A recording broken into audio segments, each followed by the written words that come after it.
you start potty training, like when you sort of you've nailed it, potty learning, and you've like nailed it, and you think you've got it nailed indoors, and then it's like it's time to go out, and you're like, oh my god, how am I going to navigate this? Ready to go in mummy's car? Yeah. And he's just like, how am I going to navigate this? Like, obviously, if you're out in the pushchair, you could probably stop if you've got a travel potty or whatever. If you're in the car, you're like, oh God, how are we going to do this? I wasn't looking forward to that bit at all either. Like I said in my previous potty training video, I wasn't looking forward to potty learning. I'm going to be corrected every time. I wasn't looking forward to that, and like the going out bit, like absolutely terrified me. But so far, we haven't had any accidents at all outside of the house, so I just sort of share with you what we've been doing. So the first thing is, obviously, when you're going in the car, you're kind of worried about the car seat. In mummy's car, you're worried about the car seat and obviously worried about the car itself. Now, I know people say about putting like puppy pads under the seat and stuff. Manufacturers don't recommend that, so it would be worth emailing your car seat manufacturer to find out what they do or don't recommend. The other thing that I've heard people doing is, you're making a tower, is putting like an open nappy underneath their bum, so over their clothes. Oh wow, a tower! Or a pull-up over their clothes as well, because obviously you don't want to go backwards and put like a nappy on them while they're in the car. You don't want them to peel over the seat. They're sort of like the tips that I've heard. We haven't done a particularly long journey yet. I think the longest we've done is maybe like 45 minutes. So, but we have got a load of like 5-hour journeys coming up, because we're doing sort of like, we're travelling up to Scotland, but we're going to stop off at various different places. So I think we'll probably go with like the open nappy underneath her. It's in 2 months' time. We will be stopping like every couple of hours, but I can't expect her to like just hold it for that long. And then what we've been doing is like making sure she goes to the toilet before we go out. Now that is easier said than done. Like, if you've got a toddler, you know you can't force them to do anything. So what works for us is that Babybel demonstrates to some of her toys how to go. Building a tower. Oh wow. So she's got a big Peter Rabbit, and he quite often needs to go for a pee before we go out, but he doesn't know how to do it. So Babybel shows him how it's done. Don't you? Yeah. And that way we get her to go before we go out. Or if that doesn't work, we'll say, right, mum's going for a pee as well. Do you want to go at the same time? She can go in her potty, or do you want to go in the toilet? But we always make sure that she goes before we go out, and then, because she can normally go like 3 hours in between needing a pee, so we know that if she goes before we go out, we're probably not going to have an accident in the car. And then when we first started like going out, she didn't like using public toilets at all. So we bought this is a travel potty, so it's my carry potty, I think they're called. It's a travel potty. It's got like a little handle, what's meant to be a cute face. It's actually quite a scary one. It's like a pig unicorn. I have no idea what it is. I think it's a dragon. It's a dragon, is that what it is? But this has got like a seal inside it, so that peas on there. Yeah, you can do peas on there, so that when you like, and poos in there, so that when you close it up, it seals and like the peas don't get out. Now I haven't had to sort of like carry any peas around with us in this, because we've only ever used it in like public toilets and stuff when we've been out of the house, but the reviews say that it's really, really good. And then we were using the changing bag, but I've never liked our changing bag. That's your backpack, yeah. I've never liked our changing bag, and I've never got round to like changing it. So now Babybel's got her own little backpack, which she carries all of her stuff in.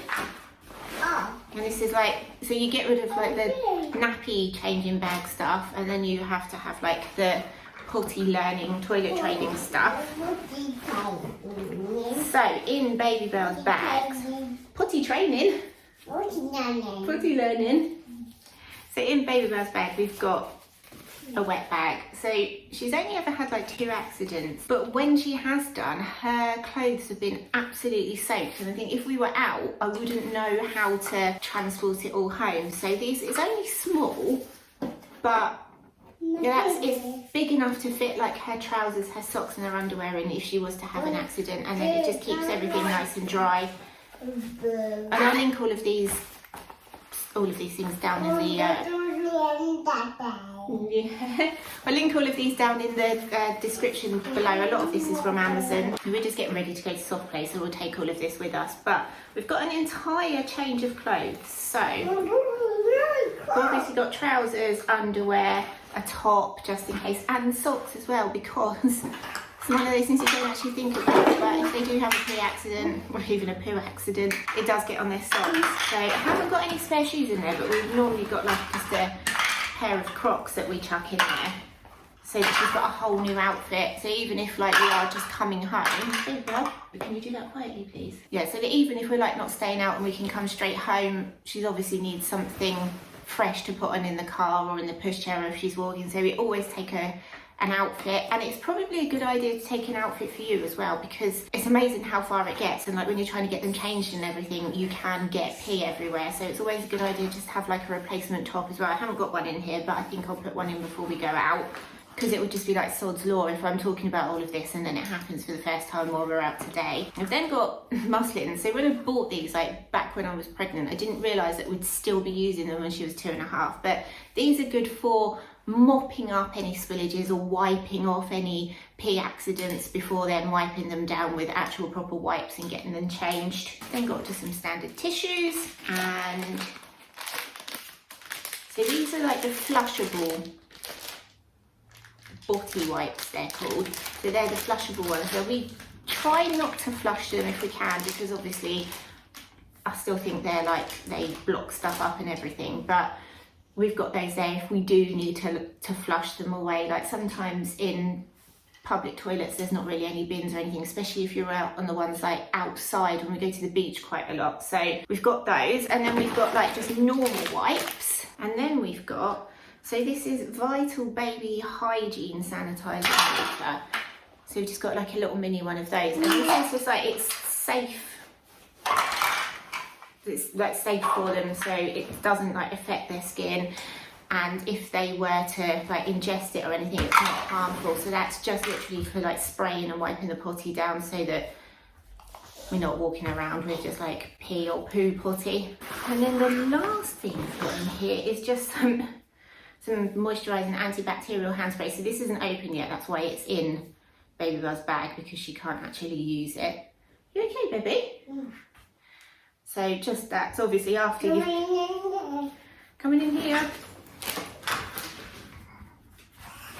after you've cleaned them up and everything and you've wiped all your hands off, probably want some sort of antibacterial spray. So I've just got that. That was like part of a Christmas present, but I think any sort of hand sanitizer will work. But that's what we keep in Baby Buzz bag. So as I said, we haven't, is that a phone? As I said, we haven't had any accidents out of the house yet, but the two that we've had here in the house have made me think, oh my goodness, like if I'm out, then I need to have as much as possible to like deal with it, because you can guarantee it's going to happen in like the middle of a busy place or whatever. So that's everything that we've got. But if you've got any like tips or must-haves or anything like that for taking toddlers out when you're teaching them how to use the toilet, then please let us know down in the comments, because obviously any knowledge is good. But guys, as usual, really hope you enjoyed this video, found it useful. If you did, don't forget to leave us a like and a comment and hit that subscribe button. It makes us really happy and lets YouTube know the videos we're sharing to other people. We'll see you next time. Bye!